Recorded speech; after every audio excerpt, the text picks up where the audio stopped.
Today's episode is about stepping into responsibility, sometimes while you're still figuring it out in real time. This week, we're joined by Alex Schmiesing from Globus Printing, a Minster, Ohio-based multi-generation company that's been manufacturing books and printed products for decades and still doing it at a high level today. Alex is stepping into a leadership role that was passed down from his grandfather to his dad and now to him. And we get into what it really feels like when you're inheriting not just a business, but a legacy and expectations that don't come with an instruction manual. We'll talk about what it's like to grow into that seat, why it's okay not to have every answer right away, and how leadership shifts when you are also becoming a parent at the same time. So if you've ever felt the weight of responsibility while you're still learning, then this episode's for you. And as always, don't forget to follow us on Spotify, Apple Podcasts, and YouTube. It helps us grow and keeps this thing going.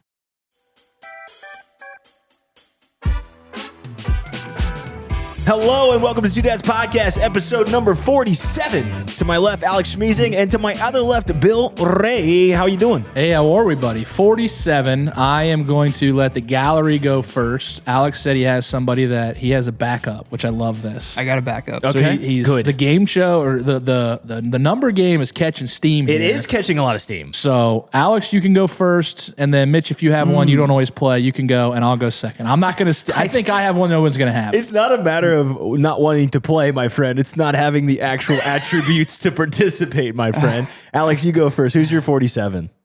My number 47, who I think is at the top of your guys' heads, AJ Hawk. Yeah, see? I was going to say AJ I Hawk. told This you. is garbage. I told you. So, it's funny you said that. I can't play anymore. I literally just, Alex. Guess first. Oh, you gave it to him first. Guest first. It's I polite. thought He you unloaded said the clip. guess first. Guest No. first. It's funny though. Alex Deuce from Coldwater texted me today, and he says AJ Hawk's a scapegoat. You can't take it. And I was just like, the fact that he's texting us before we're recording is awesome, right? Like he's thinking ahead. Like so, he's already thinking who's 48. Can we get next some more week. comments in YouTube and in Spotify? Because right now it's only people guessing the number. They're like, "Hey, you should have said this guy. Yeah. You forgot so and so." Who was your second though? Who was your backup? Oh, you had a backup. Browns fullback, Peyton 2010. Hillis? No, that's a running back. He played like a full. See, I shouldn't even guess. There's Browns fans freaking out right now. Fullback Browns. Bill Ray. I'm looking Lawrence at you, bro. Vickers. Man, Vickers. Dude. that's out there. Okay. I got a good NBA one. nice on the Vickers. The only reason Wow. that I know it is because I think of the gun AK-47. You know who I'm thinking of? Andre Kirilenko. I've got See? his jersey. Yeah, I see, there you should have go. worn the Andre Kirilenko. AK-47, I'm Andre failing right now. Kirilenko, baby. To be fair, though, I'm coming off of like a week of sickness, dude. I know you said your voice, Alex, is a little right now. Yep, hang in there with me. Yeah, dude. You guys are fine. No, we'll be just fine. I was on the couch. I was laid up for like 4 days. Whatever the kids are bringing home right now, it's garbage. Yeah. Whatever they're handing out at schools to come home and bring it to the dinner table, garbage. Well, they're not going to school. It's break. Whatever they brought home pre-break, dude. I fell asleep at a Christmas party the other day. That's an all-time like that. You said, Bill, during the break, like before we jumped on here, you said that you went to school 12 years basically straight, and that even when you were sick, you went to school. I have to ask you, tell me about, so was that the dad thing? Like your dad's like, you. Yeah. No one was sick in my family He's growing sick. up, He's whether sick you in his were head. or not. Okay, excellent. I missed one day of school, I think all 13 years, including kindergarten. I didn't get held back, thankfully. I might have been on the cusp a few years. But I got held back in preschool, I think. So missed one day. I had pink eye, and they said I went to school. They sent me home, so I count that as the day I missed. The other time I once threw up, and I want to say I don't remember it was in Mr. Halko's class or Would not. you eat it so you didn't have to go home? No, I threw up in the trash can in the room, and they sent me to the office. And then the office, you got to think my dad was kind of like a bigwig at Honda a little bit. So back in the day, you couldn't just text dad and say, hey, I'm not feeling well. Like they had to call Honda and page him over the phone. And like I swore I would never do that because I know the ramifications when I got home, right? So they said, you need to call your dad and tell him to pick you up. I'm like, I'm not calling my dad. You guys can call my dad. I'm not calling him. Bill Ray's dad, please. Get used to the buttons, baby. Bill's being a little baby back. Exactly. So she calls my dad, and he gets on the phone after like 5 minutes or whatever. And he's like, put him on the phone. I could hear him through the school phone. And he's like, are you sick? And I said, no, I threw him in the trash can, but I'm good. He's like, stay in the office. And he just told him, like, Wow. he'll stay in the office, he'll read books, he'll do whatever, but he's not going home. Oh my gosh, you got held back in technicality? You had to stay in the office? Well, yeah, because it's like, where am I going to go? They don't want me around all the other students, right? So I'm not coming to get him. Sorry, I had to take it. Were your parents like that? I know that your parents had worked for the business a long time over there at Globus. Did they pick you up from school at least? It sounds like Bill's trauma dumping over here, but this is shaped him into the man he is today. yeah, They treated me a little bit better than that. That's good. a little bit more compassion in the A Schmiesing little more house. compassion. Unless it was a game day with sports, then that's a different story. They didn't want you to miss? Then or you what? go in at 11, right? You had to be at school for at least a half a day. Yep. So like you would know the deadline. I have to be at school by 10:47 to play tonight. You know, So you'd if- be sick for the morning, and then you'd show up right before the deadline. that, or if you had like a doctor's note or a doctor's excuse, you know, so I'd magically, my doctor's appointment would come up that day. Oh. You know, hey, sorry, Alex being late. He's got a doctor's appointment. I was in the band, so I think you had to have a clean bill of health and like come after you've showered and stuff for a while. So I mean, it was just, I'm just kidding. Actually, a lot of band kids are dirty and stinky. I don't know. We were sort of the, Shots fired. I don't know. Is that a controversial take that sometimes the hygiene was, at least I was in percussion, dude. They didn't take showers and stuff. They didn't even care. I would just think like, well, I guess if you think about it this way, like you get done with a basketball game or a football game, you shower right before you hit the bus ride home. I don't think the band people do. So they probably put all that equipment, the uniform. It's hot, it's heavy. They probably do smell a little bit. It might be a Yeah, good so I just wanted to analogy. fit in. That's why I joined the band. But speaking of things going on this weekend, how'd you guys do in fantasy? I know Bill Ray and I were in the same fantasy league this year. We talked a lot of smack back and forth. I finished almost dead last. How about you, buddy? I brought up the rear. So just in transparency, I'm solid at fantasy football, but Yeah. I spent about a third of my salary cap on two players that both got hurt like week 3. Who'd you have? Burrow was one, and sorry to hear then I'm trying to think who my running back was that got hurt. I don't know, but I was starting a skeleton crew at running back by the end of the year, so it wasn't good. Don't worry, I went all in on Ken Walker and AJ Brown. They might as well have been injured because it was a rough. It was a rough go, my friend. You could have drafted wide receiver 2 and running back 2 and did better. I also had Terry McLaurin. Who didn't play half the season either, so it was great. And then Kraft, it's you know what, I deserved to where it was. Alex, how'd you do in fantasy this year? Not good. Okay, good. That's good. Everybody, we're kicking butt today. All right, Bringing up the rears. very positive episode so far. Yeah. You and Bill are in the same league, right? Yeah, I'm in 2. I did even worse in our work league. But yeah, the one that Bill and I are in, we both made it to the playoffs at least. So that's good. Oh wow, that's not that bad of a season then. Yeah, I'm not going to let We were not going to say it. Somebody beat somebody in the playoffs. somebody We're not smoked. gonna- Wait, you're not giving credit where credit's due. We're not going to say Somebody it. smoked me in the playoffs. Honestly, I think his roster is better than mine, but like I think it were the lowest scoring weeks of his whole roster. Like his team was terrible that week in transparency. Shout out Chase Paxton. He won the Cardinal Ball League. And shout out Jake Goodwin getting dead last. And we do have punishments. So last What's year. your punishment? Because you Well- were telling me before the show too that Malik Neighbors had signed up for this IHOP commercial, right? You were Yeah. saying that just tell us the story real quick and then talk to me about worst punishments or punishments you have in Yeah, your league. so the Malik Neighbors one was great. I saw the IHOP commercial. So, people, like the punishment is they have to stay 24 hours in like a Waffle House or yeah, something. yeah. And then each pancake or waffle they eat takes an hour off. So Malik Neighbors obviously tore his ACL, so he was out, and he was a highly drafted guy. So he did a commercial with IHOP, basically like blaming him and other injured guys, but enjoy your pancakes here, like almost making fun of their punishment as well. So it was pretty good. Last year, I think Randall got last. He had to put a float in the Bremen Fest parade.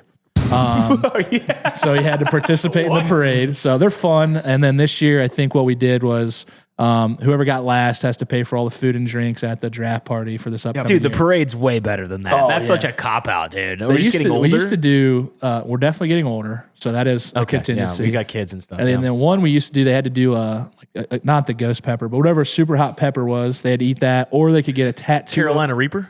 Maybe. I think it was a Carolina. That was like the hot, it's like, or Pepper X was the one. I come from the hot sauce background, so I don't So know. that was one, or they had to get a tattoo of a food on their body somewhere they could choose. That is So- wild, though. The tattoo thing, bro. I'll go sit in an IHOP for 24 hours, but you're really making me think about like tattoos on the body. Well, it was an option. Where does it go too far, though? Tattoos, probably. Yeah, that's probably- We did that for 1 year, I think, and we pulled it back. I think we also threw in there. You had the option to take the ACT if you wanted to. Dude, you guys are torturous. It makes me think we should have a two dads. You think we should have a two dads league next year?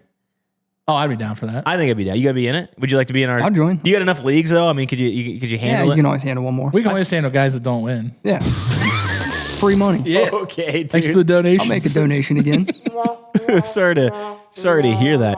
But speaking of being wrong and making things wrong, I have an announcement. I want to make an announcement real quick. I have to do this because Bill Ray has been up my butt for about a week. Marco's Pizza. All right. I just want to bring up Marco's Pizza real quick. We shot some shots out there. We talked about, we might have brought up them about coming into town and how I was a little bit like, hey, I wish more small business would be here, not just a chain restaurant.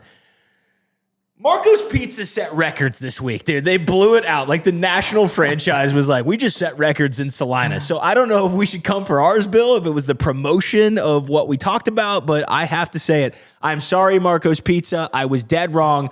Mercer County loves you guys, and I would love to bow down on one knee for a sponsorship for pizza here at Two Dads. So I just had to get that off my chest, Bill. That's good accountability. Hand up accountability. Riker was at Grandpa's last night, and I was working late, and Haley says, I'm just getting Marco's Pizza. So we had Marco's Pizza last night. She's like, I'm just picking up pizza.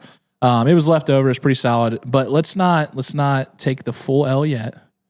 It is the first week, though. The record's a pretty good standard, though. I hope you guys do very well. I don't wish bad business upon anybody. However, I would say if they don't make it through their building lease there, then it was a failure. Do you see those little mother effers on Facebook as soon as I was talking about Marco's Pizza? There's like 4 guys like, of course you don't want Marco's Pizza because you're going to compete with the chicken. I'm like, what are you even talking about? There's going to be restaurants everywhere you go for the entire life. I forgot to eat pizza every day, jackwad. Like, come on, man. It took.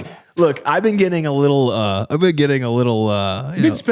much doom scrolling on socials. Yeah, I need to step away from socials in 2026. But when I do, I've been getting chirpy, dude. One of the guys I took a picture of, a previous profile picture where he was like shirtless and had an air guitar, like a flying V guitar, and he was like making fun of Tasha in one of our viral skits, and I was like, "Is this you, bro?" And it's just like a bald dude with his chest out. That's terrible. You don't have access to the Globus Printing social media, do you? I do. Okay. It's not very active. Okay. Nobody's going after the paper people? Not yet. Okay. All right. That's very book smart instead of street smart like us, but that's good. We're glad to have you in here. I had to get that off of my chest, but there's one other thing I also wanted to bring up, Bill Ray. You know what's ironic about Alex being here? Think long and hard about Globus. We went to Globus this year. We served the food truck. You've now got the full circle gamut that we've had the podcast and the food truck there. Do you want to know something, Bill Ray, that I haven't shared with you? And Alex, you might be privy to this, but I'm not sure. And listeners at home will probably enjoy this one. I do know that they made a generous tip when we went there.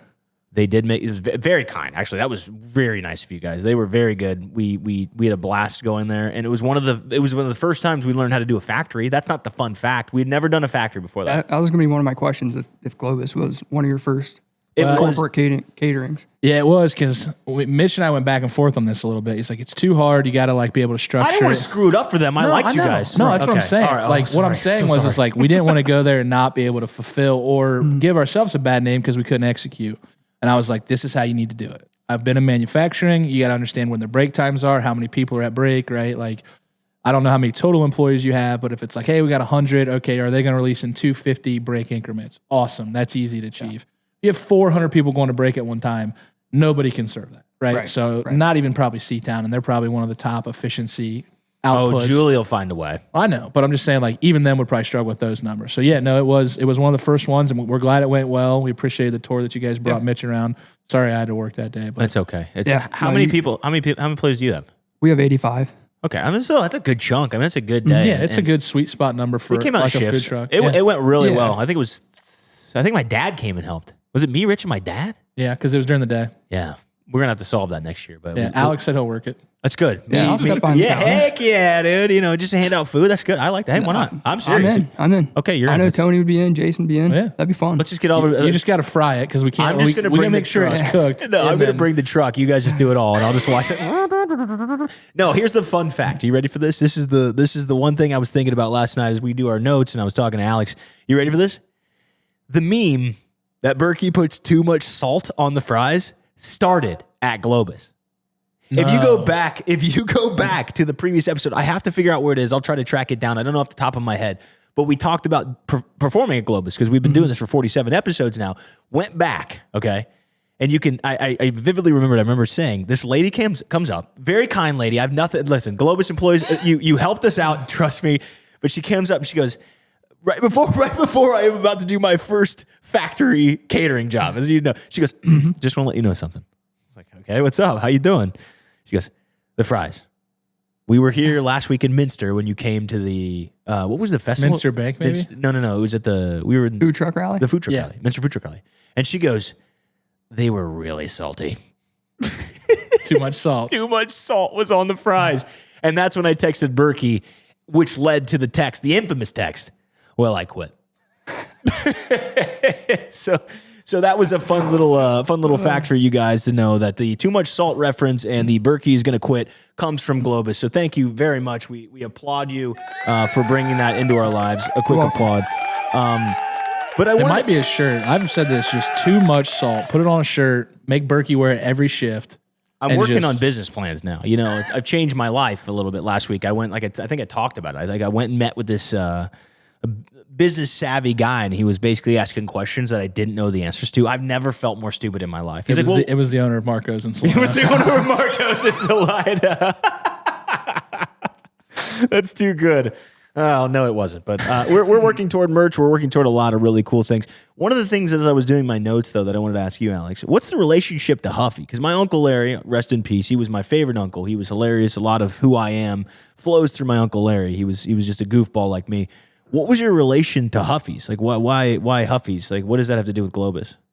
Yeah, so early on, my dad, he held the sales side of Globus, and he went into Huffy, and at that time, they were making their own individual booklets for each style of bike.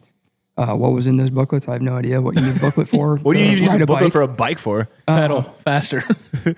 Yeah. That is a good point. They do come with pamphlets. Like, what's the significance? I'm always of that? on companies for that. I'm like, what am I going to do with this? But I guess there's some schmuck out there that has to read it from front to end and then knows what happens when the thing pops off, and you're like, oh, you just put it here. Duh, didn't you read the booklet? Anyway, sorry, I didn't steal your thunder. Yeah, so they had separate booklets, which is costly with the make-readies and all that kind of good stuff. He went in there, talked to them, and basically convinced them to make it into one booklet that showed them how much money that they would save on their print material. And, obviously that's a pretty easy sell.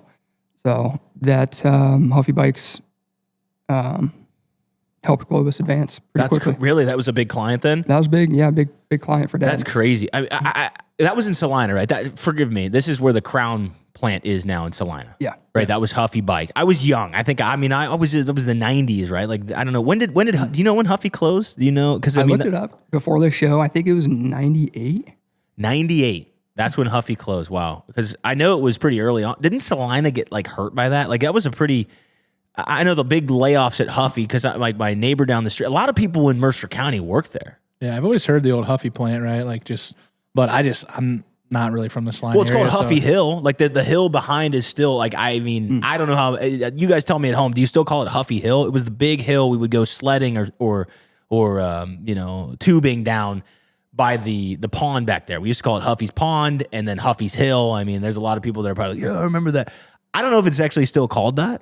Just an old pile of bike parts with what is dirt the name of that? Actually, now that I think, I have no idea. It's where they buried the old bikes. That's so messed up. That's where Quality ditched all their bad bikes. That's so funny. But I had no idea about that. That's fun because I've always Salina's had Huffy. Before Crown came in and helped advance Salina. I know it was a pretty dark period. We were young. I'm sure a lot of millennials listening to this kind of remember it, but I remember the layups at Huffy. I remember it was tough, and a lot of my friends' dads lost jobs. That's not to say that has anything to do with you guys. I'm just saying you were saving them money, actually, if you think about it. Like you guys, you might have helped them out a while, keep in business. But that's fascinating how something in the area can impact another local business, and to hear that. But I've got something fun for you guys because I had a Huffy growing up. Were you have a Huffy, Bill Ray? Or were you a Trek kind of guy?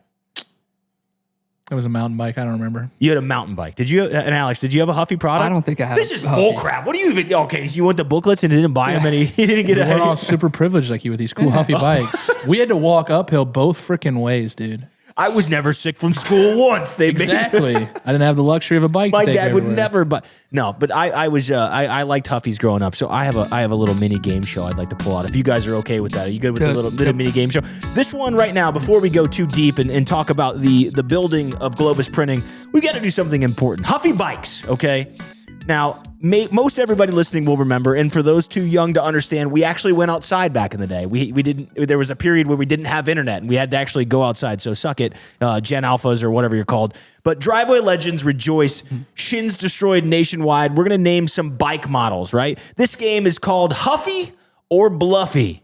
I'm going to name a bike name. You're going to tell me if it's a Huffy bike or a Bluffy. It doesn't even exist. Are you guys interested in playing each other for a fun little mini game? And you at home listening right now can play along as well. Huffy or Bluffy? Let's go. Let's do it. Bill Ray, not sure what bike he owned, but that's okay. First bike, the Huffy White Heat. Is that a Huffy or Bluffy? Huffy. Huffy. That's a Huffy. You guys are both right. Nice work. Huffy Pro Thunder. Is that Huffy or Bluffy? Bluffy. Huffy. That's a Huffy. 1 point for Alex. Nice work. Alex up 1-0. Huffy Rocket. Huffy or Bluffy? Bill Ray. Bluffy. I'm going Bluffy. That was a Huffy. Damn. The Huffy Razorback. Huffy or Bluffy? In my head, there's no way there's 4 in a row that are Huffy, so I'm going Bluffy. Okay. I'm going Huffy. It was a Bluffy. That's Bill Ray to tie it up. Here we go. The Huffy Blazer. Huffy or Bluffy? I'm going to say it's Bluffy because that's a car. They wouldn't steal that. Huffy. That's a Huffy. They stole it, Bill Ray. Sorry about that. No The naming rights, I guess. Huffy Street Heat. Is that Huffy or Bluffy? Huffy. Bluffy. That's a Bluffy. Alex is up 3-1 right now, Bill Ray. You've got to come back to mount. The Huffy Trail Runner. Bill Ray, Huffy or Bluffy? That was my mountain bike, Huffy. That's what you. So you did have a Huffy. I have no idea. It just sounded like a mountain bike. Such a turd, dude. All right, Alex. I'm going Huffy. It's a Huffy product. Okay. You totally just baited the answer on that one. I'm not even mad. Both on that one. Huffy Nitro X. Huffy or Bluffy? Bluffy. Huffy. That's a Bluffy. Bill Ray down 1 with 2 to go. Huffy Power Pro. Huffy or Bluffy? I don't know why you would need power. Bluffy. Bluffy. That's a Bluffy. That's going to take it for Alex. And just for fun, the Huffy Delirium. Huffy or Bluffy? Bluffy. I'm going Bluffy. It's a Huffy. I had that one. That was my bike. And comment below what bike you rode. If you rode a Huffy, let us know. If you were more of the... what are the other ones? Mongoose? Mongoose was a good one. That had like the pegs on it on the side. Yeah, my buddy had those. Those guys were cool. I was too heavy set to be on pegs. What other bikes were there? Do you guys remember? Mongoose? Dude, I was Huffy, Trek. I was like right when scooters were coming super popular. I just remember every kid in Knoxville having like a Razor scooter. Razor scooter? Yeah. Razor scooter was a good one. See, my mom, you talk about these privileged positions. We never got name brand shit. I had the... Huffy. It's probably true. Yeah, we did have a Huffy. Then I left it in the driveway and it got backed over by a car, and I've gotten in really big trouble for that. Well, sounds about par for the course. Where's your bike? I don't know. Oh, I got a spot for you. It's buried under Huffy Hill now because we had to bury its remains, dude. Your uncle brought it over there.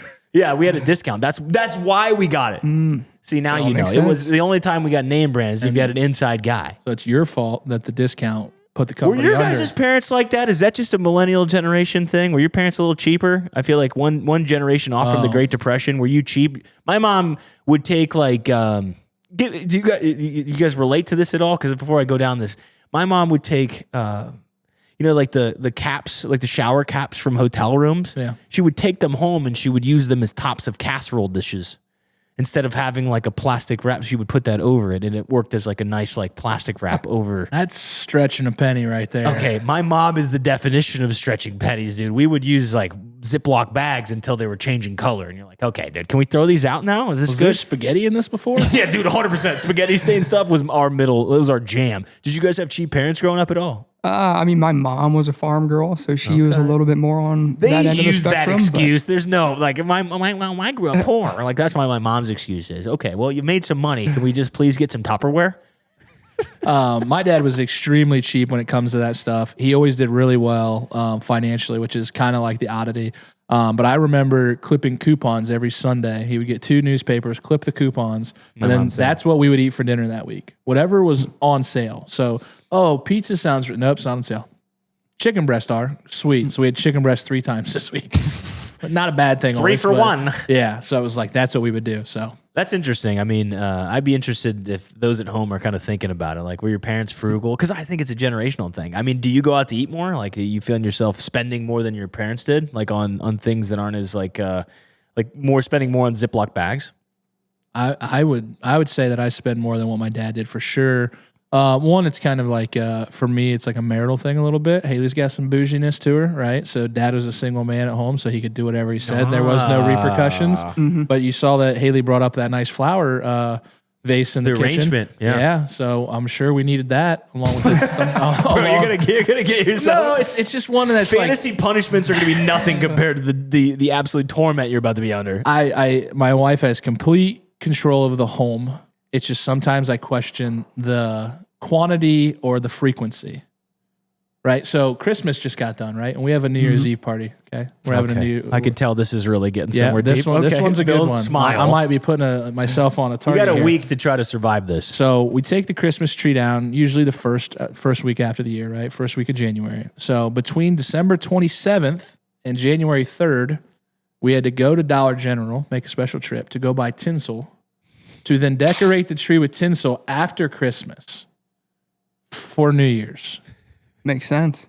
That math don't math I feel in like my Alex. world. I feel like Alex is just praying for his life over here, dude. He's like, Becky would do the same thing. I didn't come probably. on this podcast to be absolutely reamed a week after it comes out. Yeah, there's no reason to set yourself up for failure, buddy. Let us do that for yourself. You guys got this. Yeah, we got this. But for those that are listening right now, joining us today is Alex Schmiesing from Globus Printing. Globus was founded in 1957 by his grandfather and grew through decades of Midwest manufacturing, including the work we talked about earlier with brands like Huffy Bikes. In 2021, Alex and his brother and his cousin stepped into ownership during a pandemic, labor shortages, and supply chain chaos, while Alex was also becoming a dad.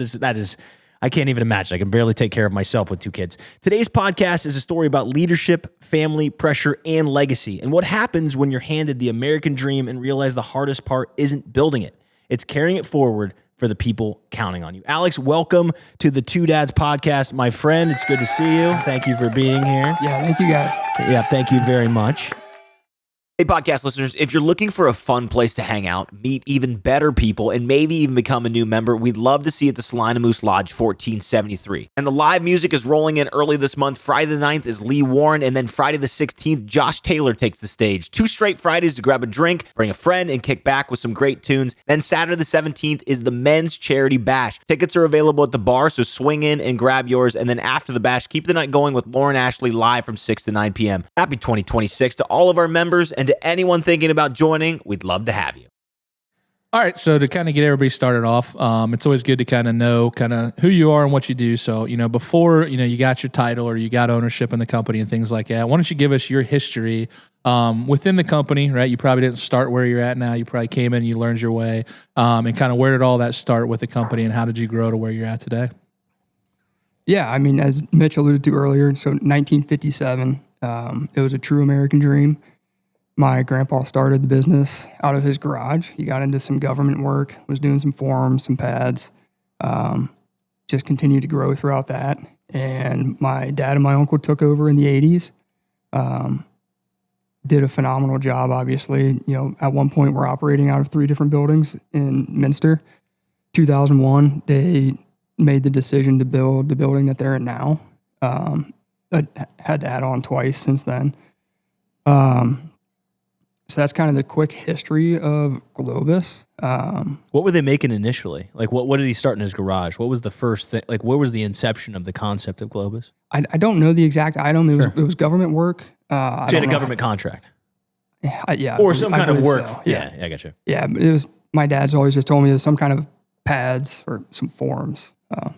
It's crazy to think like the government regulations. I'm thinking your grandpa, right? 60, 70 years ago, whatever that would be.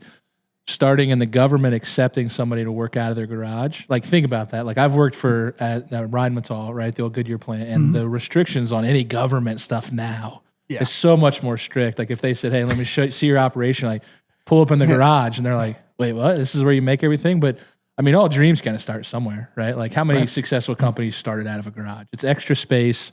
You got to park your car outside, but it's pretty cool. But for you, though, when did you start there, and kind of how has that tracked since you started to kind of get you where you're at today? I mean, in the early years, I was lawn boy cutting grass. Had to ride my bike to my Huffy bike to Nice to Globus, but to kind of fast track through all that, I worked there through the summers in high school, college, winter breaks. went to Cincinnati for 4 years in college, and then I knew I wanted to come back. I wanted to get my foot in the door, and so just started. Didn't really have a plan. I'd always kind of drove dad nuts. I was asking him, what am I going to do? You don't have a position for me. So just kind of started helping out in the shop, learned Globus more and more, got into a little more quality control, started doing some purchasing. And then 2021 took the reins and, obviously took on a lot more responsibility at that point, and here we are today. What does Globus do? For those that are like unfamiliar with it, what do you guys do now today? So you started contract work in the 50s, right? Your grandpa did it. Yep. Scaled that to 3 new buildings, right? You started, what were you producing then? Do you know? Like what did they expand to after that? Globus was always in the book market. Okay, so making books. Yeah, okay. Yeah, and not like a literature book. Like 50 Shades of Grey? No, not like a literature book. It's just Alex's face. He's like, what are you talking about? Grandma wouldn't let dad print that. No, that's right. That was the one that didn't make the cut. So you're talking more like the brochure style? Like, would you make like textbooks, like school books? School books, workbooks, K through 12, what Riker's taking home. Like McGraw-Hill. McGraw-Hill's a huge customer. Really? No way. That's crazy. I don't know why. I never paid attention to the textbooks, but I knew the authors were. Highlights? Yeah, of course. We just got one in the mail. That's Yeah. so weird. Full circle, mama. We just got highlights in the mail, and my family was over, and they were like, they still make these? That was from you guys? Possibly. Okay. I don't know. What do we say? We don't know. Maybe. when I heard McGraw-Hill, I got to cut you guys off. What was the first thing I thought of was Tim McGraw and Faith Hill. Right. Dude, that's where I went the whole time. I was like, what are the odds? Like, and I'm sure there's just a connection there, right? There's some other McGraw and Hill that are business partners. Why is the NFL scripted and FanDuel makes all this? I feel that. I really do. It's a simulation at this point. So speed us up real quick as we get back on track there. Shout out to FanDuel, Two Dads Bets. Yeah. Now, talk to us about this. So Dad got in there, expanded the business to a little bit bigger in the textbook, and now flash forward maybe to 2021 when you're kind of taking over. What are you guys doing now? Like when you go to work, what are you producing for the most part? You have a percentage? Is it like some books and some this? We're about 50% books, 50% packaging. Honestly, probably a little heavier on the packaging now. And when I say packaging, I'm thinking folding cartons. Like when you walk down a grocery aisle, everything is in a carton. Yeah. Advil, cereal box. That's a folded carton. So we'll produce those. Garage beer. Oh, nice. The beer, like the beer case? 12-pack carriers. Wow. In our backyard. You got to think garage beer is like it's an Ohio beer, right? It started here. So, I mean, that connection makes sense. Unfortunately, we don't currently produce that. When it came to us, they were pretty upfront that we were just a secondary supplier for them. They were looking for some help. I got a connection to Travis, so I'll give him a call. I'm gonna go win that business. Let him know. Yeah, well, Jackie said something last week, as if you guys listened to the previous pod with Jackie Arling. One of her friends is meeting up with Jason Kelsey and his wife or something like that. Yeah, she has some sort of project work or something like that. I don't know. They floated it out to try to get Jason on here. I mean, that would be pretty sick if we could get Jason on here. That'd be great. I just give us a garage beer sponsorship. I'm just going to settle for that. No, we're going to settle for the commission check that we'll get for bringing garage beer back to Globus Printing. Let's go. It's really cool on the back end. To know that this is in our backyard. I think this is kind of what excites me about the Two Dads podcast is learning about business owners, specifically in Minster. I mean, you're a baseball throwaway, and you're producing some of these massive global brands that I think a lot of people didn't know was in their backyard. That's. Right. I mean, I find that fascinating. One of the things that I thought of while you were kind of chatting about that is like, you grew up in a real family business. Now, Bill and I talk about Holloway. We talk about Two Dads. We talk about the podcast. That was all sort of what we have built, right? There was no one, but my mom wasn't like, this is the chicken truck empire, son, and someday all of this will be yours. Your dad did. I did leave a very good bowl seaman specialist position that was waiting for me, Mercer County. I could have had my hand halfway up your cattle, but instead we'll just do fun little tours at MVP Dairy. Shout out Alley Cups. But growing up around the family business, did work have weight to it? I mean, genuinely speaking, I'm asking like a straightforward question here. When you were growing up and having to learn, whether it's shipping or receiving or accounts payable, like all these positions that sort of lead up to being where you're at today, does work have weight to it? Were your parents pretty fair? Was there an expectation that you would take over the company one day? They never pushed Globus onto us. It really was never even a conversation. You always want your kids to do what they enjoy. They want you to do what makes you happy. I always wondered if deep down inside, Dad really wanted that. He never was outspoken about it. He took it over for his grandpa, though, right? Like your Right. grandpa, though. So it's like it comes in. It's the same. It does remind me a little bit of the Bull Seaman Empire, as much as it is much different than a book producing manufacturing plant. There was never any underlying thing for myself as well. I think about the pressure of a parent in my shoes of like, do I think Mac and Izzy will take over the food truck one day? And it's like, they don't have to. You know what I mean? It's sort of my dream. But I know that there's the flip side of like other parents that might put the pressure on of saying, hey, like this is the expectation, this is the family legacy. This needs to live, or otherwise no one will, live on. Does anyone else in your family, like if it's not you, was there anyone else in your family that was going to take it over? Who's all involved now?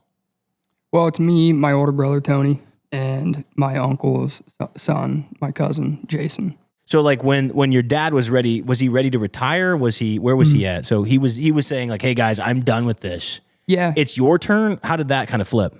So Denny's 2 years older than my dad. And they were just getting to the burnout stage. They did their time. They grew it to higher heights than they ever could imagine. And I think they were just ready to spend time for themselves and not have to worry about Globus and not have to worry about that stress. Did that scare you or your brother or your cousin at all? That like, hey, you've seen your dad's whole life, right? And your uncle as well. So you've seen probably the long days, probably some travel that's associated with that, all the stressful meetings. You're now living that. Did any of that growing up and being around that scare you at all before taking that over? I think it made it a norm for me. It didn't scare me. It just made me used to it, made me accustomed to it. That's part of life. That's part of being successful, is putting the work in, having that work ethic.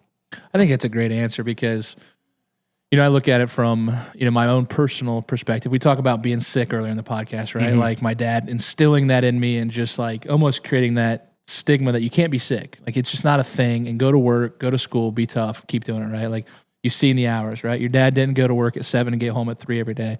And not knocking anybody that does that. You can be very successful financially and everything else if you stick to a 7 to 3 schedule and a salary. But there's certain positions out there in life that require more than 40 hours. You cannot run a successful company usually without an extremely successful team running 40 hours a week. Like there's just too much bandwidth, I feel like. Too many meetings, too many personal touches, right? You're a leader.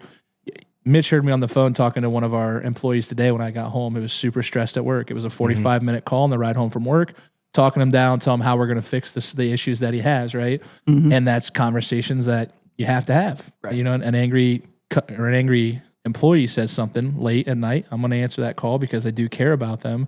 The good news is Haley's been around it and Haley knows, right? So I know Becky from being younger, obviously a little bit, your wife. How has she kind of coped with those hours and expectations? Because I'm pretty sure she's got a professional career too, right? When she does. She has a job. But she knows, and what she wants is for mom to be her number one job. That takes precedent over anything else in her career. But yeah, she's getting used to it. She does keep me in line. When I get home from work, I'll be home for 30 minutes and I'll pull out my phone, scrolling through emails, and she'll make the comment like, what are you doing? I'll say, I'll check my emails real quick. I know what you're doing, but what are you doing? I'm like, you're right.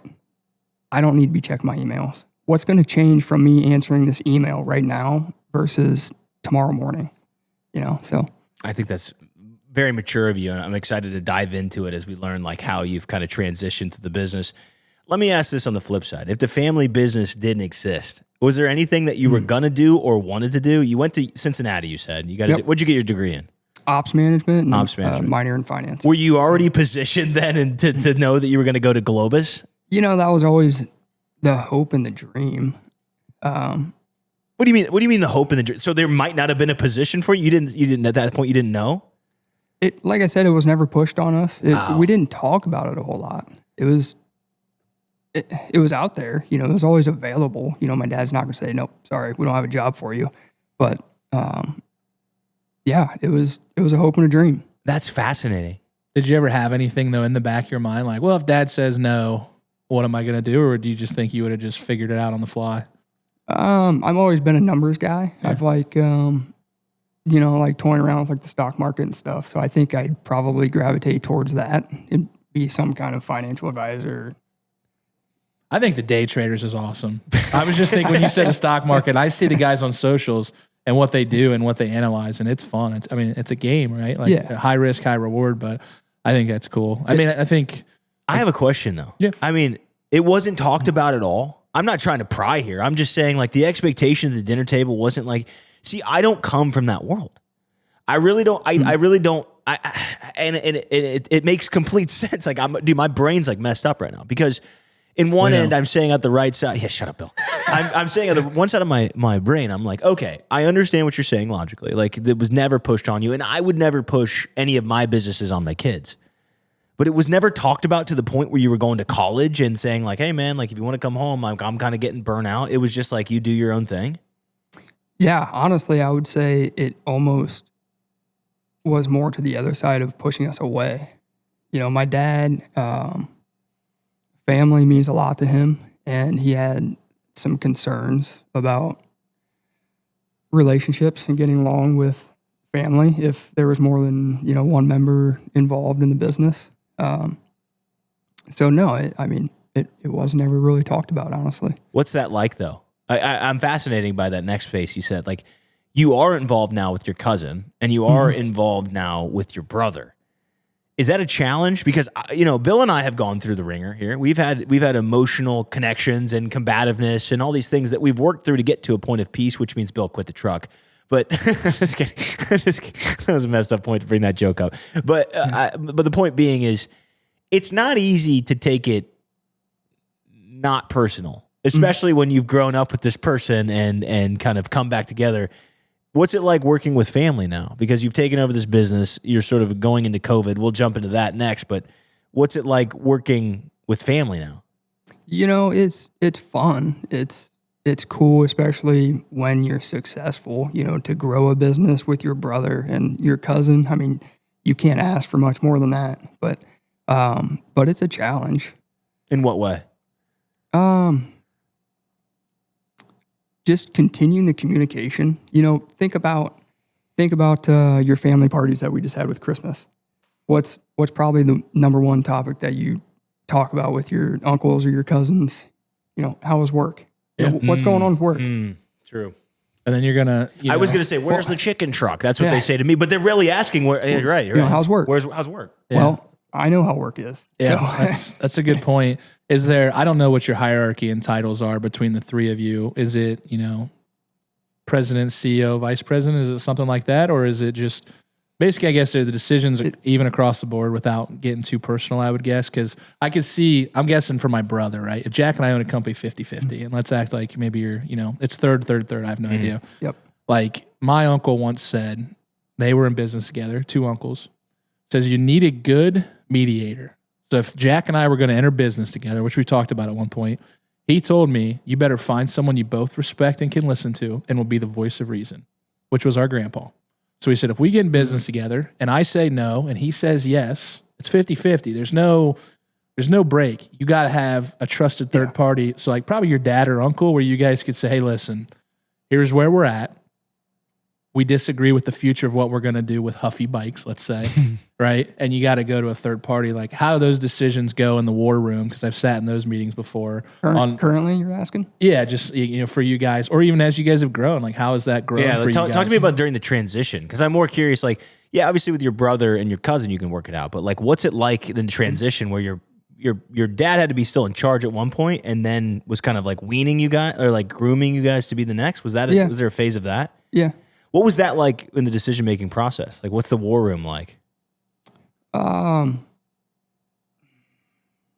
mean, it was challenging, when you had to try to make decisions, but it wasn't actually your company. You don't want to let your dad down, especially being in a family business. If working for a big corporation, you make a mistake, your boss gets mad at you for a couple of days, you get over it. You probably don't even really know your boss that well. In a family business, there was a little more pressure there. If I screwed up or we made the wrong decision, that cost our family money, that cost more stress on my dad and my uncle. Now they had to deal with the mistake. Yeah. That's a hell of an answer. I never really considered it that way. You know what I mean? Like, I keep thinking about it. It's not personal. It's just business. Yeah. But at a certain point, when you are costing it's hard to come home when the dinner table that's provided by the money that's made from this, business is now impacted by a decision that you've made. That's got to, did you feel pressure? I mean, I know it's challenging. You'd spoke to that, but was there an internal pressure? You're a new kid out of college. You're coming in here. You're trying to learn under your father, right? Who learned under his father. Was there a pressure for that? Like, did you feel anything, thinking back to the time you were, a little bit younger? How did that feel? Working at Globus though? Yeah, like working under your dad. Yeah. Kind of just what I just said though. It's you wanted to. He was always proud of us, no matter what we did. But you wanted to make him proud, like really proud. You wanted to show him that you could do it and you could put the hard work in, and you could take it to the next step. What's the next step look like for you guys? Oh man. I mean, when you took over though, your dad had built 3 warehouses, right? When you jumped in that role, what was your next step that you wanted to take it to? Like when you were thinking about how you could make your impact on the business? Well, initially, like we kind of talked prior to the first couple years, we just didn't want to screw it up. It's just, that was the motto. Just don't screw it up. They've put their blood, sweat, and tears into this company.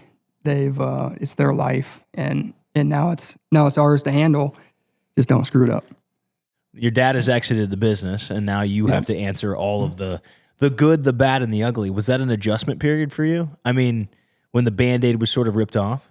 Yeah. It was tough. It was time consuming. I'd say we didn't do a great job of backfilling our current work, the day-to-day before you were owners. Now all of a sudden you take ownership of this company, you're still worried about the day-to-day job on top of all the finances, all the big decisions. So it was a lot. It was a kind of a tough transition period there. What does a day-to-day entail? Because forgive me, I'm oblivious. Like, I don't know when you walk into the boardroom or the main office with the window finally, dad's left, he took his trinkets out, and now it's for you and your brother to fight over. Who got the main office, by the way, the best office? We remodeled. Okay. So you did a great mediator, like Bill Ray says, and sometimes that comes in the form of an architectural restructure. Yep. What's the day-to-day look like, though? Because people listening have no clue what the ownership side of how many employees do you guys have? 85. 85 employees in a big facility. I mean, it's still a large manufacturing facility. How many square foot you guys at? 165,000. Okay, so 165,000, 85 employees. It was kind of similar to what we were doing when I was printing T-shirts. Big operation. What was it like transitioning in there? Like, what's your day-to-day look like? My day-to-day, I'm more on the ops side, as well as my cousin. Jason's very knowledgeable on the production side. So between him and I, we kind of handle the production. And far and well with production, every day there's a problem. So it's coming into work, whether it's a people problem or a machine problem. Yeah. That's pretty much how your day starts. You figure that out. You get that solved and fixed. And then, like I said, part of my day-to-day is handling purchasing. So I'm looking at what jobs got entered, figuring out the raw material, making sure we're set up and able to produce those jobs. What do you got to purchase? What am I going to purchase? Yeah, what do you purchase? Like I know so little about the ops side. When I finally get an ops guy in here, We're all mats. Yeah. Everything that's inside of a book. I mean, the paper, the ink, the coating, the chemicals to run the press. Yeah. That is what? I don't think I genuinely, and I'm not like my favorite thing about ops guys. I'll say this, and this might be worth, we might get some backlash on this. I'm going to say two things. One, do you think you starting in the summers and when you were in high school and in college, learning all probably the entry phase jobs, working your way up the ladder, made you better at making decisions from a day to day? Yeah, absolutely. Yeah. So my question is if you would have started at the top, right? Do you feel like you would make the same level of decisions than you did working your bottom way up? Because what I'm saying is ops guys, if every position in the world had to spend 5 years in operations and deal with the backlash of everything that goes wrong on a day-to-day, I think they would understand. The reason I had a really good friend one time working in purchasing, right? And all they said was, we have enough material here, look in the system, right? And I know you know this feeling. There's 5,000 books out there, whatever your widget you're making, right? And I'm like, no, there's not. Go look in that warehouse. Yeah. There is nothing. He's like, right there in the system, it says so. But in operations, you're trained to go put eyes on it, go double check, double verify, make sure everything's ready, prepare, and all this other things. So I think one thing that people don't realize is you can't trust a system, even as good as your CRM may be or your ERP, whatever it is, it's great. But go check, because if you don't check, you're screwed. And working your way bottom up, I think, has definitely had to have helped your trajectory on how to order. You know what to look for, what you're usually out of. And you probably know the root cause of why you're running out of ink too fast, right? We have a leak somewhere, or people aren't filling things up properly. So, Do you get any recommendations for people that are kind of in that same period? Do you recommend working your way up? Like, how did that help you? You just get a better understanding of the product that you're really making. You're getting hands-on. You understand what's going on. Did you ever struggle with wanting to progress too fast? Like, I think some people come into businesses early, right? Whether you've got a new leasing agent or you've got somebody that's come out of school and is very smart. Like, I ran into this, right? Like, where I was smart and I worked for a big engineering company and they did well and it was awesome. But I got in there in like 7 months, I was making impact, right? But I wanted to move up too quick, right? I was sort of going to you guys as ops guys going like, what are you talking about? I'm your guy. Like, don't you know? Like, can't you see my... Not really well-rounded, not really a lot of humility, not really a lot, but smart. Like, guys, you'd be like, dude, he's got all the talent in the world, but he's annoying as shit, right? Did you feel that in yourself? Like, did you ever feel that maybe you were trying to progress too fast? Or did you feel like your parents kept you in the right lane to kind of learn the job before you had to leave the job? How did that kind of work? I think I was in the right lane. I think Dad made us learn what we needed to learn. He didn't give us the entitlement. I think that was important growing up, all through life. They supported us, through everything, through college and, all that kind of stuff. But, but we were never entitled and undeserving of what we were given. I think it's huge from your That's dad. a great answer. Yeah, I'm glad to hear that. That's it. Kudos to, I would say, your dad and your uncle, right, for keeping the family tree humbled and, maybe not having a stroke of ego, Nepo even baby. though it'd be easy to, right? You've seen it 100 times at other places where families own businesses, and I'm going to take over dad's company because I'm the only son. Not saying that's what yours was, but you see that type of stuff. But I think it starts at the top, right? Where do you learn those habits from? So you probably earned your humility from your dad, right? Where he's very successful, but he probably didn't walk. I don't know your dad, but I did sleep at your guys' house one time without their permission. You better say you did sleep with your dad. No, that's a good story we'll have to tell. Okay. But like, you guys are just a good family overall. So like, it starts there and it trickles down. So I'm excited. I think you have 3 sons, or you got 4 now? 3 boys. 3 boys. Yep. So I see that. I'm excited to see, in 25 years how those 3 turn out and see if that same family torch is passed down. I'm assuming it will, right? But you never know. People are people. You could have one kid and he's just an outlier in the family, right? Like, I would say my dad raised Jack and I the same, and we're about 85% the same, but there's 15% different in a lot of different areas. So It'll be interesting.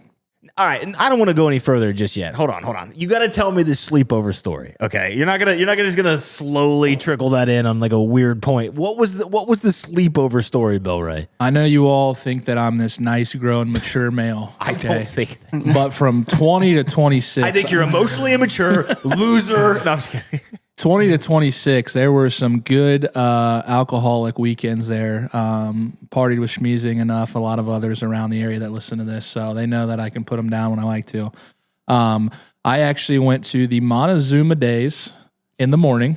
I got Shout out Andy Ball. Yeah, got extremely under it Friday night, and I went to Zuma Days with Alex Rosenbeck and some others from Marion for mud volleyball.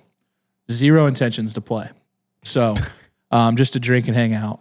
I was rifling beers, and if you don't know what that is, it's just a I don't know what rifling beers is. Please it's tell like me. a wand that you would like spray water with, like in a water park, right? But you suck up the beer and then you just rifle it down your throat. I was doing that at that time, which wasn't a good idea. I got super drunk, hopped on a party bus in Montezuma at Bayview, ended up at the Dutch Mill in Minster. Meanwhile, I lived in New Knoxville, had zero ride anywhere.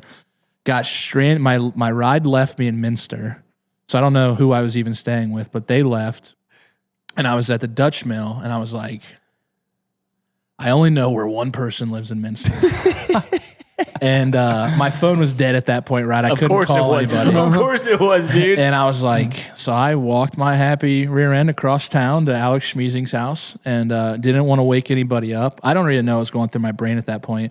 But he's got a pool in the back, or your dad where you lived had a pool in the back. So I hopped the back fence, and I slept on their like pool furniture. You could have used the gate. Yeah, see, so at that point I wasn't even thinking, but I did. I hopped that fence, and it's like a 6 Were you guys home at the time? Oh, yeah. Yeah. So what was great is I wake up the next morning, right? My phone was dead. Yeah. So I get a picture from Alex, and it was a tweet. And it was just a tweet of me passed out on like this like pool chair, like couch thing.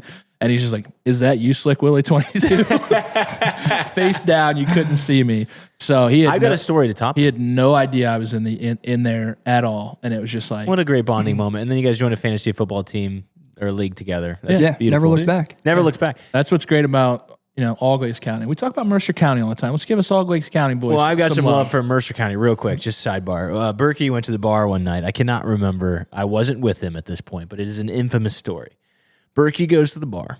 Okay. He has some bevies, right? He had a good time. Staggering home, he's trying to get over, I believe it was to Walnut Street, correct me if I'm wrong, but he's heading that way. And maybe it was his other house at Jimmy's. I can't remember, right? He's heading home, okay? He goes to a house that he thinks is the house he's supposed to be at, walks in and passes out on the couch. He wakes up the next day to a dog scratching him and is going, what the hell is this? Gets up and then realizes he's in the wrong house. He went into a stranger's house and passed out. And they never caught him? They were home and they just covered him up with a blanket. And we're like, this must be Berkey, dude. He's like That's worse than mine. At least he's like a raccoon, dude. He's just a little trash panda. He just shows up where he wants and people just celebrate it. he'll head out. I think he forgot his wallet or something or his phone, and then they brought it back for him too. So it was just shout out to Mercer County as much as Allglaze County. But I wanted to talk to you. That was around COVID too, by the way.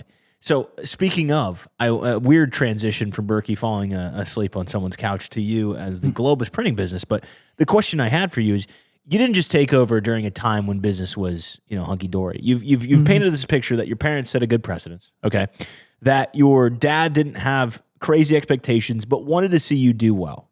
He supported your decision to stay with the company or to leave the company. You sort of had that. You did the diligence of working all the positions to the best of your ability to take in and learn what the company can be. But the one caveat here, the one thing that strikes out and stands to me as we go through these notes is that you took it over during COVID, which I know from a manufacturing standpoint, Bill, you probably do too, was a mess. Sure Did you was. guys have to shut down? Did you guys have the total employees? Like, what did that look like taking over a business during COVID? Fun story. We never shut down. We did apparently, never found out who. I think it was somebody from the inside did try to report us to shut down because we weren't an essential company. Got to have the casing for the beers, though. Got to have the cases for the beer. Tylenol. I mean, there's a lot of fever reducers. We're talking. So we had somebody from the government, contact us, and it was the easiest pitch ever. Because guess what? We had on our printing presses at that exact moment. COVID masks. For the boxes to COVID masks. We did do some of those. Oh, see? Okay, Essential. okay, good answers. Here we go. What did you have? We had the state of Ohio unemployment books on our press. Producing hundreds of thousands of them. Yeah. And How can we let you know you're not employed? And then your goal will be to come to the state of Ohio and say we can combine all these booklets into one, right? You can optimize this. yeah, so that on top of, the food packaging that we do, obviously people need to eat. So we're an essential company. So no, we never shut down. Was it stressful during that time though? Oh yeah. Yeah. What made it stressful, I guess, is my question. Multiple reasons. The rules that you had to follow if you were exposed to COVID. We had half a dozen people every week out of the office or out of the shop. I think you had to stay home, 10 days? Yeah, it was 10 2 days, weeks. and then it was 14, then 10, then 7. And then I think once they said that, it no longer exists. 1 shot, 2 shot, 3 shot, 4. You know what I mean? 5 shot, 6 shot. Boosters galore. Sorry. So the battle of just figuring out how to continuously run, when you were missing a tenth of your employees at any given time. So that was the struggle. And then obviously the supply chain struggle, everything became hard to get. I mean, you couldn't buy toilet paper. You couldn't buy, your daily necessities. And that was the same thing with Globus. We couldn't get paper. We couldn't get coating. So that was, and that being my primary role at Globus, purchasing, is, that weighed very heavy on me. So that was a huge struggle. How do you carry your stress at work and at home? And is it any different? Because I treat it completely different. At work, I'm the cool, calm, collected guy because you have to be. You got to be the leader. They can't. If they see the leader stress, guess what? You're all you're all going to stress, right? Yep. So even when I am stressed, I make sure I'm the voice of reason and make sure we right the ship. But then at home, you got to talk to somebody, right? So I talk to Haley. I'll BMC, bitch, moan, complain, and kind of tell her. She doesn't always understand what's going on, but it's good just to get it out. So then you don't have to, snap at your brother or your cousin the next day at work. So how do you carry that stress at home and at work? I think I'm in exactly the same boat. I mean, and to your point, to be a leader, you can't wear the stress on your sleeve for the reasons that you gave. People see how you carry yourself, and that bounces off, that reflects onto the employees around you. So you have to be able to tuck that away. You never want to push it too deep down inside. That's not good for you. You've got to relieve that stress some way, and like Haley is for you. Becky's kind of the same way for me. And my dad, he gets an earful quite a bit from me. So yeah, I guess that's kind of how I handle it. But yeah, like you said, being in a leadership role, you've got to be able to set that off to the side when you're addressing employees. Treat them with respect, no matter how stressed you are. That's not really something you can learn by doing all the positions, though.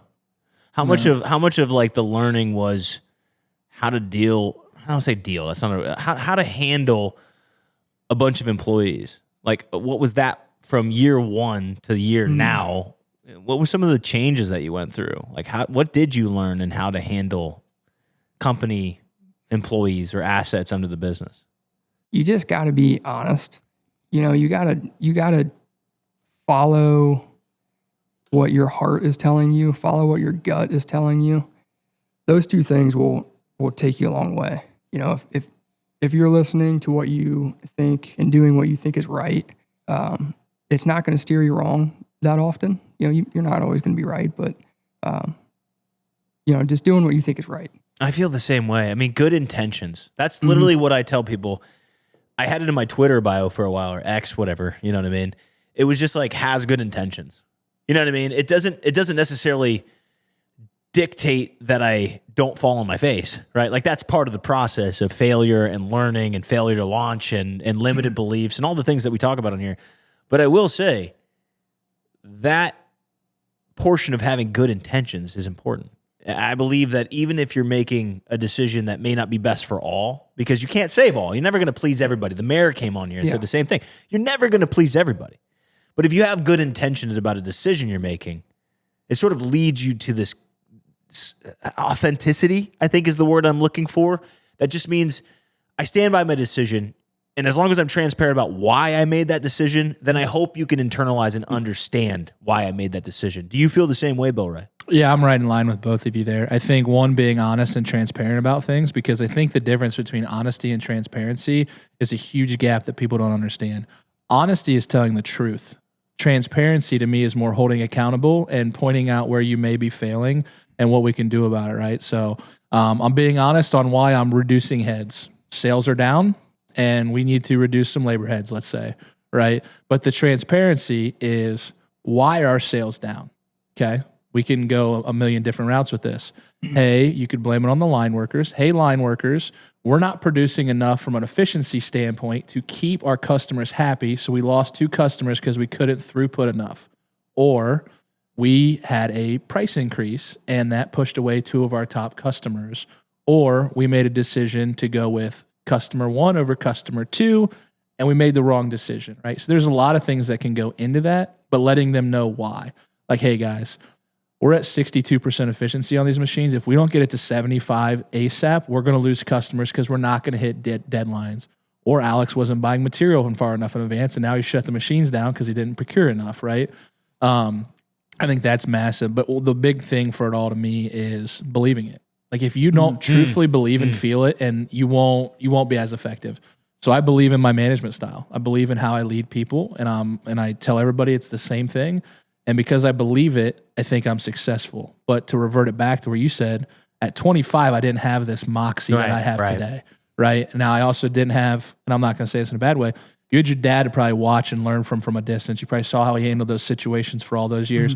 I'm polar opposite of my dad in management. I almost learned what he did, what I didn't like about it, and how I transitioned it to now a little bit softer generation is probably the best way to put it. There's a different management style, right? I think all of our dads can look each other in the face and say, back in the 70s, when you were working in manufacturing, you beat him and you're give him a doing salt this, stick. regardless, I don't care. I better get 150 parts, deal with it. Yep. You can't handle that now. That's not how management works nowadays. I don't care what company you work in, it's totally different. So being able to adapt management styles from when I was 24, 25 to now 34 is a massive difference, but I learned through failure. Is there something for you, Alex, and I'll toss it to you, Bill, too, to think about this. What do you understand now maybe about your dad, uncle, or grandfather that you couldn't before until you were certainly in their shoes? I understand why my dad would forget to pick me up from school some days, you know. You guys said there was no trauma between you guys. That's no, I'm not going to take away from that. That's an incredible answer. Like, I until you've done that or just completely lost track of probably 5 hours of your day, Oh, absolutely. you're just like, I'm going to get killed when I get home. I didn't realize that tonight was my night to pick your 3 sons up, right? Yeah. If it wasn't for alarms on the phone, I'd be in trouble. You know, because like you just said, before you know it, I look down on the clock and it's 5:10. I'm like, oh. How do you manage that? How do you view it now? You said you make time to disconnect, right? You put it on your calendar. There's probably a lot of people that are going through something similar. I know myself, if it's not on my calendar, I will forget. Yeah. I'll forget. Right. What habits do you do to try to be better at not being complacent, or as some people say, letting things fall through the cracks? How do you try to prevent that? Is there any mechanisms that you deploy to try to be able to disconnect or try to be able to remember some of the small things, even if it is as subtle as picking my kid up from school? Yeah, I think I'm still working on trying to figure that part out. Work takes up a lot of my life right now, you know, starting the business. Well, not starting it, but, you know, taking ownership of it. You know, you want to do everything you can to keep it going. And, you know, family's obviously super important, you know, number one topic. But, yeah, I'm still trying to figure that out. Well, that's the sacrifice, dude. My first year, I'm going to be honest with you, I was bad. Mm-hmm. I don't mean bad like I'm being angry at myself, but at the same time, dude, Tasha was watching the kids nonstop. Bill, you had said it last year, we need to get Mitch out of the truck. well, if I did a good job at managing being outside of the truck and spending time with my family, you probably wouldn't have had that same perception. And I think what you're saying is my favorite answer of the day, genuinely. You don't have to have all the answers yet. You're 34. You're still figuring out the balance between, and I think that's the beauty of real time. People at home, we've got a successful company here in Globus who's lasted generations, and still someone comes in here and doesn't know how or doesn't have all the answers. You don't have the answers yet. And I think that's a perfectly fine answer, that you're continually trying to build yourself up. You're trying to learn. Bill just quit multiple jobs the other week because he realized at the ripe age of 35, 34? 34. That you said, I don't have enough time to do all these properly. And then you finally took the advice to yourself and said, I got to do that. And in mine, get out of your own way. Stop being so hard on people. Stop controlling. And I think that's a fascinating answer about how you can continually evolve the business while you're in it. One of the things you said that sort of struck me was you had a Freudian slip there. You said starting the business, right? Mm-hmm. Does it feel like you're starting the business, though? You know, one of the things that we kept talking about as a theme is like you're taking over. But it is sort of the dawning of a new age. You are now your own, I hate the pun, but you're your own blank book. Your chapters are not yet written. Does this feel more like you're taking over a new business, or does it feel like you're building on an existing business? I think now, we're 5 years into this now. I think I'm at the point where, this is our business. This is ours. We can do what we wish with it. So it's more, I guess it'd be, the starting the business. We're starting our own business now. We didn't screw it up in the first couple of years. We kept the legacy going, but now it's our time. I love that answer. The ones that are successful often are the ones that have a complementary marriage, right? Yeah. Like, and everybody's got their roles and stuff. Like Becky works, your mom worked, Haley works, etc. But it's not about that. It's about just having someone that supports what you're doing. And like, there's no way you're doing what you're doing without probably having Becky in your life and a strong mother to your children and things like that. Not that people can't do it, but it's a whole lot easier to get through life and be successful when you have a partner that you do work with, right? Like you and Tasha work great, right? Mm-hmm. You and Haley work great. Before Tasha, you were probably a little, I didn't know you, so you're probably a little spirally there. You probably could have fell off the edge a little few times. Tasha's probably there to humble you a little bit, keep you in the right path, and vice versa, right? It's not always that they're making us, we're also making them in the same breath. So like to Tasha's point also probably, like she probably wouldn't be where she's at without you today, right? And I think it's important for everybody to know that just the loved ones in your life really will make or break you, I think, in a good or bad way. I think it's who you surround yourself with. Yeah.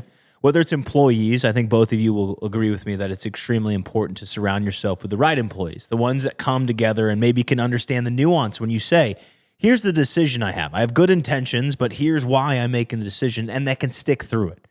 That can understand that there's a bigger voyage beyond this, that yeah, you're right. Like, work sucks. It sucks for me too, right? Like, dude, food truck life is not glamorous, right? Like, by all intents and purposes, it's really hard. We don't call it chicken heaven. We call it chicken prison. It's chicken prison for a reason. But the point that I want to bring is that who you surround yourself with is extremely important. Not just in employee sense, not just in coworker sense, not just in friends, but in family too. I think being able to count on people, to have people believe in you, to have people believe in the decision that you're making is extremely important. And I think that's something that you guys should consider at home. Make sure in 2026, as we sort of land this plane, think about those that are surrounding you. Think about the people that you surround yourself with. And if they're not lifting you up, then you're only going down to them. So let me ask you this final question. When the chapter is done, because I think full circle here, I'm curious. When the chapter is done with your time at Globus, does history repeat itself? Do you want your kids to take over the same way that you did? Obviously, I want them to do what they want to do. But it's going to be hard to answer that without saying the amount of hours, the blood, sweat, and tears that you put into a company. I'm hard-pressed not to say I would love for my boys or one of my kids to step into those shoes and keep the legacy going. Think about that. I think it's huge. Like if I was in the same scenario, I would say, yeah, like I want Riker to do what Riker wants to do, but I don't want to sell this to a random family of three generations now would be a fourth. I don't want to sell it to a random family or private equity, and then that Globus name may not be what 100 years of Globus and Schmiesing's was. Mm-hmm. Great answer for both of you guys. But I've got something that's a better answer for you. Better questions. You'll have to give me answers, Bill Ray. Exactly. Welcome to the final game show. Alex, are you interested in playing our Two Dads game show? Look, we put you through the grill. We put you through deep emotional questions about questioning your business and your relationships and all these things. But we have got simple things here for you. Are you interested in playing the Two Dads game show? Let's do it. Bill, do you have our lawyers in place? Everything's good to go. We've got everything set up. Yep, just He's checked. He's just checked. Yeah, Okay, we're good. got him on speed dial. We love this. This last game show is called Did This Start as a Book? The last thing before we wrap, Alex, you're in book manufacturing, about 50%, he said. You literally make the physical thing that carries stories, so we're going to test your instincts. You versus Bill, okay? We're going to name some popular movies or TV shows, and simple enough, you probably guessed it. You tell us, did this start as a book or did it start on screen? Okay, no trick questions, just your gut.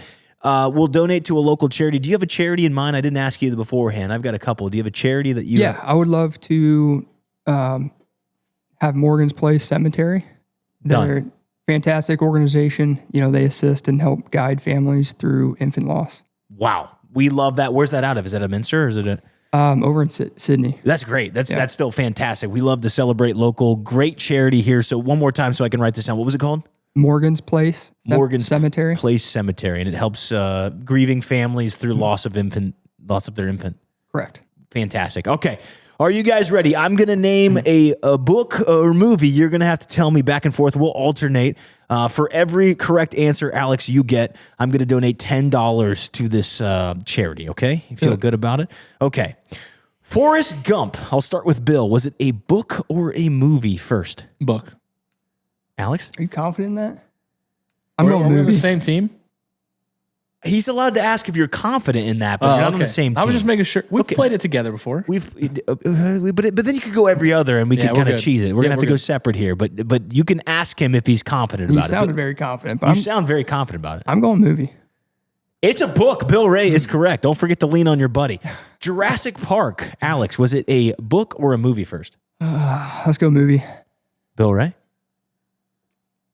It seems like a book. I'm going to go book. It's a book. The I'm Office. sure it Was it, Bill, The Office, was it a book or a movie first or a TV show? I didn't even know it was a book. So that would tell me after. I'm going movie or show. Sorry. I'm going movie. Yeah, it was never a book. It's just a screen. Sorry. It was just that. So Alex, congratulations. Bill, congratulations. Princess Bride, book or movie?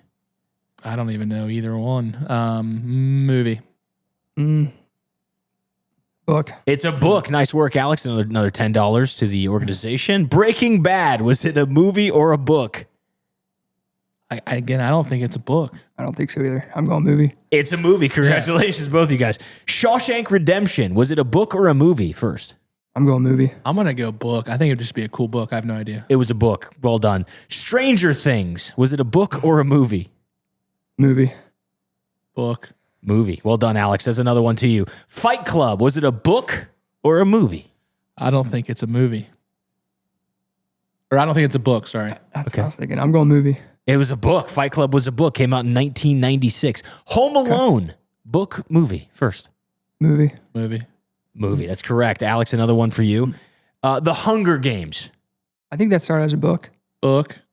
That was a book. Congratulations right now. Let me tally it up. 1, 2, 3, 4, I've never 5. felt so unconfident in a game show my entire life. That's terrible.